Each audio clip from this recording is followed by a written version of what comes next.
జై భీమ్. ఈ సమావేశానికి విచ్చేసిన మన అమన్గల్ సిఐ ఉపేందర్ సార్ గారు మరియు ఎస్ఐ గారు, గ్రామ సర్పంచ్, గ్రామ పెద్దలు, నా ముందున్న యువకులు అందరికీ జై భీమ్. Telangana black voice. అసలు బ్లాక్ వాయిస్ అంటే ఏంది? బ్లాక్ చిహ్నం అణిచివేత, అణిచివేయబడిన వర్గాల తరపున మాట్లాడే ఒక గొంతు. తెలంగాణ బ్లాక్ వాయిస్ అంటే అణిచివేయబడిన గొంతులను వర్గాల తరపున మాట్లాడే ఒక గొంతు మాది. మా లోగోలో ఇట్లా ఫినిక్స్ పక్షి ఉంటుంది. ఫినిక్స్ పక్షి యొక్క ఉద్దేశం ఏంటంటే దాన్ని కాల్చి బూడిద చేసినా కానీ ఆ బూడిదల నుంచి మళ్ళీ రెట్టింపు స్థానంతో ఎగిరిపోతుంది ఫినిక్స్ పక్షి. మనం గూగుల్లో చూసుకోండి ఫినిక్స్ పక్షి అంటే. ఆ ఉద్దేశంతో మేము తెలంగాణ బ్లాక్ వాయిస్ అనే ఆర్గనైజేషన్ ఏర్పాటు చేసుకొని దీనిలో భాగంగా ఫస్ట్ మా గ్రామంలో కార్యక్రమాలు నిర్వహించుకోవాలనుకున్నాము. దానిలోనే భాగంగా మా ఊళ్ళో అంబేద్కర్ విగ్రహం లేదు, ఎప్పటి నుంచో అనుకుంటున్నాము. కానీ రాజకీయ నాయకులు ప్రమేయం లేకుండా ఒకరికే పరిమితం కాకుండా మా ఊళ్ళో అంబేద్కర్ విగ్రహం పెట్టుకోవాలి. ఎట్లా పెట్టుకోవాలని ఆలోచించి నాకు సార్కి వచ్చిన ఆలోచన, ఈ విగ్రహం ఒక్కరి సొత్తు కాదు. విగ్రహం చూసినప్పుడు గ్రామస్తులందరికీ రావాలి, ఈ విగ్రహంలో నా పార్టిసిపేషన్ ఇట్లా ఉందని. అదేవిధంగా మేము మాట్లాడుకొని చిన్న గ్రూప్ ఏర్పాటు చేసుకొని ఇట్లా ఊర్లో విగ్రహం పెట్టుకుంటున్నాము. అందరి క్రౌడ్ ఫండింగ్తో 2000కి మించి ఎవరు ఇవ్వద్దు, 100 రూపాయలు 10 రూపాయలు ఇచ్చినా సరే కానీ 2000కి మించి ఎవరు ఇవ్వద్దు అని ఒక నిబంధన పెట్టుకొని గ్రూపు పెట్టుకొని ఊర్లో చెప్పినాము. కేవలం ఒక రోజులోనే 1,00,000 రూపాయలు మేము సాధించినాం అంబేద్కర్ విగ్రహం కోసం.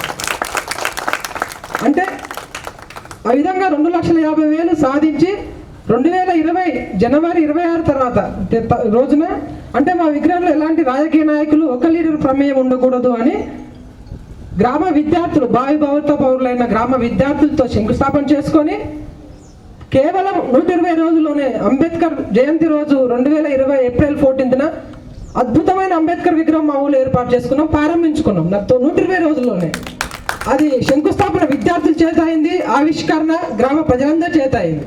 ఇప్పుడు ఆ విగ్రహంలో దాదాపు 250 మంది ప్రమేయం ఉంటుంది. అంటే ఆ విగ్రహం చూసిన ప్రతి ఒక్కరూ ఇందులో నా భాగస్వామ్యం ఇట్లా ఉంది. శంకుస్థాపన శిలపలకం మేము ఏ విధంగా వేసుకున్నామంటే ఈ విగ్రహం గ్రామస్తులందరి సమిష్టి కృషితో ఏర్పాటు చేసుకున్న విగ్రహం అని శంకుస్థాపన చేసుకున్నాము. మరో పక్క భారత రాజ్యాంగ పీఠిక నిర్మించుకున్నాము, మరో పక్క అంబేద్కర్ యొక్క క్వైట్స్ పెట్టుకున్నాము. దాని మీద ఎలాంటి వ్యక్తుల పేర్లు ఉండవు. ఫస్ట్ సాధించిన విజయం మా ఊర్లో అది. దాని తర్వాత మా ఊర్లో లైబ్రరీ ఏర్పాటు చేసుకోవాలనుకున్నాం. సేమ్ ఇదే ప్రాసెస్లో క్రౌడ్ ఫండింగ్ చేసినాం, 3 లక్షల రూపాయలు వసూలు చేసినాం.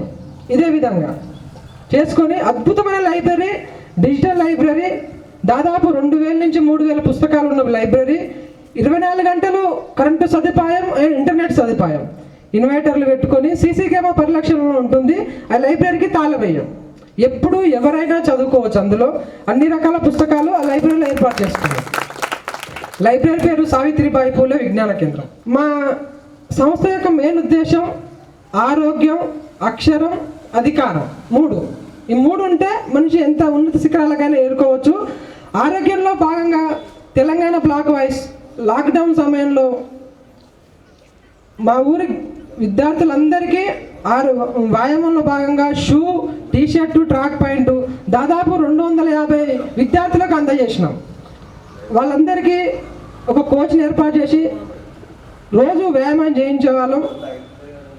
అదేవిధంగా గ్రామంలో విద్యార్థులు ప్రోత్సహించడం కోసం ఎవ్రీ వీక్ వ్యాసరచన, ఉపన్యాసం లాంటి ప్రోగ్రాంలు పెట్టి అందులో బహుమతి పొందిన విద్యార్థులకు ల్యాప్టాప్లు అందించినాం. ఎందుకంటే ఉత్సాహం పెరగాలని, చిన్న ప్రైజులు కాకుండా వాళ్ళ భవిష్యత్తు కోసం ఉపయోగపడే విధంగా మొదటి బహుమతి ల్యాప్టాప్, ట్యాబ్లు, అంతరిక్ష శోధన కోసం మన బయోస్కోపు అలాంటి గిఫ్టులు పెట్టి విద్యార్థులు ప్రోత్సహించినాం. దీనిలో భాగంగానే మాకు వచ్చిన ఆలోచన బుద్ధవనం, ఇలా గ్రామాల్లో నిరుపయోగం ఉన్న ప్లేస్ను ఉపయోగించుకొని అందులో జ్ఞానం కోసం బుద్ధుడు చెప్పిన అష్టాంగ మార్గాల కోసం పాటిస్తూ ఒక బుద్ధుని ఏర్పాటు చేసుకొని పచ్చని చెట్లు, చైర్లు, చదువుకోవడానికి వీలుగా మంచి వాతావరణం కల్పించడం భాగంగానే ఈ బుద్ధవనం కాన్సెప్ట్ తీసుకున్నాం.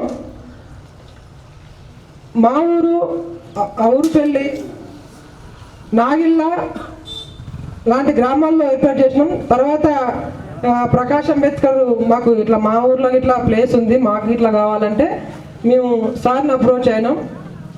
మెయిన్గా మా సంస్థ ఎలాంటి రాజకీయాలకు పాల్పడదు.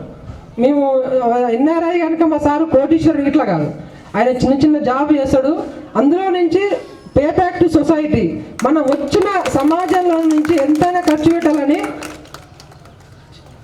ఆయన సంపాదించిన నుంచి కొంత అమౌంట్ మాత్రమే ఖర్చు పెడతాం. ఎందుకంటే మేము స్వలాభం కోసం మాకు ఏదో లాభం రావాలని మా దగ్గర కోట్లుండి ప్రయోగం చేస్తలేము. నేను చిన్న జాబ్ చేసుకుంటూ హైదరాబాద్లో చేస్తాను.